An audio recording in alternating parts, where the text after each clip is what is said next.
4500 বছৰতকৈও অধিক সময় ধৰি ইজিপ্তৰ পিৰামিডবোৰ ওখকৈ থিয় হৈ আছে, এটা হেৰুৱা সভ্যতাৰ গোপনীয়তাক পহৰা দি থকা নীৰৱ দৈত্য। কিন্তু তেওঁলোকে আচলতে কি লুকুৱাই ৰাখে? আহক আমি সময়ৰ পিছলৈ যাত্ৰা কৰোঁ, ফেৰো, দেৱতা আৰু চিৰন্তন ৰহস্যৰ দেশলৈ। ফেৰো খুফুৰ বাবে নিৰ্মিত গীজাৰ গ্ৰেট পিৰামিড প্ৰাচীন পৃথিৱীৰ একমাত্ৰ জীয়াই থকা আশ্চৰ্য। 20 লাখতকৈও অধিক চূণশিলৰ ব্লক, কিছুমানৰ ওজন 70 টনতকৈও অধিক, গাণিতিক নিখুঁততাৰে স্থাপন কৰা হৈছে আধুনিক মেচিনৰ অবিহনে। তেওঁলোকে কেনেকৈ কৰিলে?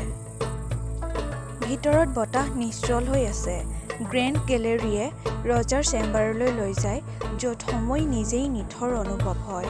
কোনো হাইৰোগ্লিফ নাই, কোনো সমাধি নাই, মাত্ৰ এটা নিখুঁতভাৱে কাটি লোৱা গ্ৰেনাইটৰ চাৰ্কোফেগাছ। সঁচাকৈ কেৱল এটা সমাধি আছিল নেকি, নে আৰু কিবা এটা? সমাধিৰ পৰা আৰম্ভ কৰি বিদ্যুৎ কেন্দ্ৰলৈকে আনকি বিদেশী তত্ত্বও বহু ধাৰণাই পিৰামিডৰ প্ৰকৃত উদ্দেশ্য ব্যাখ্যা কৰিবলৈ চেষ্টা কৰে। কিন্তু সত্যটো হয়তো ইজিপ্তৰ বিজ্ঞান, পবিত্ৰ জ্যামিতি আৰু মহাজাগতিক প্ৰতীকবাদৰ উজ্জ্বলতাত নিহিত হৈ আছে।